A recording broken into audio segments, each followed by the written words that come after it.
Cousins has a visit set up with the Minnesota Vikings. That is expected to be tomorrow night. He's going to fly in. He's going to have dinner with coaches and other essential personnel. Then tour the brand new facility on Thursday. And this visit is important because he wants to make sure he has a good rapport with the coaches, has a good rapport with the personnel staff, and really everyone involved with the Vikings.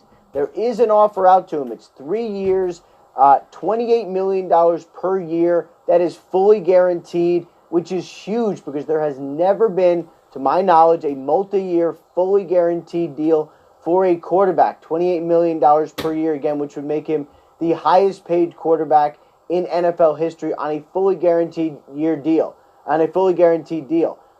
That plan is for Kirk Cousins to sign this if all goes well with the visit. So, of course, as the Vikings zero in on Kirk Cousins, the other teams involved, the Arizona Cardinals, the New York Jets, they are simply left wondering where their quarterback is going to be and forced to move on to plan B.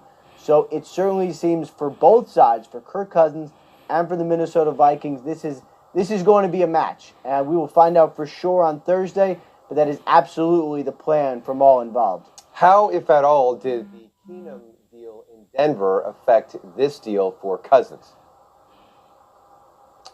Well, it did have an effect because it was one fewer suitor, but from my understanding, the actual offer didn't really change. It's not like it would have been, say, 29 or 30 million had the Broncos been involved, but because the Broncos were not involved, now it's 28 million. And by the way, they're still kind of trying to figure out the number and dancing around and trying to work it in different ways, but it doesn't sound like the Keenum deal actually affected Cousins. The only thing that really changed was the Broncos basically peeled off from the hunt for Kirk Cousins and decided to sign Case Keenum. Once that happened, the Broncos knew they were out. Keenum knew he had a place. And Cousins, nothing really changed because it certainly seemed like the Vikings were his spot all along. What, if anything, does this effect have on the payroll for the Vikings if they want to get other free agents and draft picks signed there with this contract that Kirk Cousins has in front of him? Well, it does give a big hit to their cap space, although honestly, if you look at this team, it's not like they really need to do a whole lot.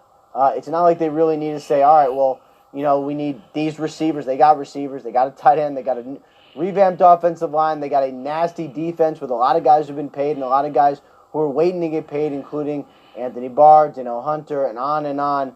This is a really good, ready-made team.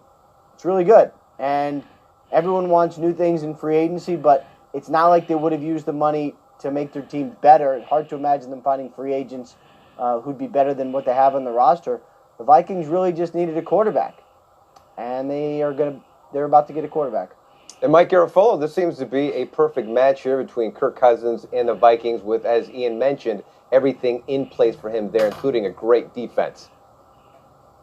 There's no question. I would not be surprised if we find out that there were stronger financial offers. Maybe we know how much cap room that the Jets have. So let's see what comes out down the line as we find out the pitches that some of these other teams made. But the things that we said leading up to free agency, leading up to the combine about the Vikings roster, the fact that they play indoors, the fact that they have not only a strong defense but also weapons for Kirk Cousins on offense, as well as a good offensive line. They went out and addressed that in free agency last year. And like Ian said, it's ready-made for Kirk Cousins to come in and compete. And that's why those other teams that were involved, Denver, Arizona, the Jets, Ian heard it at the Combine, I heard it at the Combine. They were worried that some of the things that we were saying were going to wind up being right, as far as the Vikings being the team that was in the driver's seat.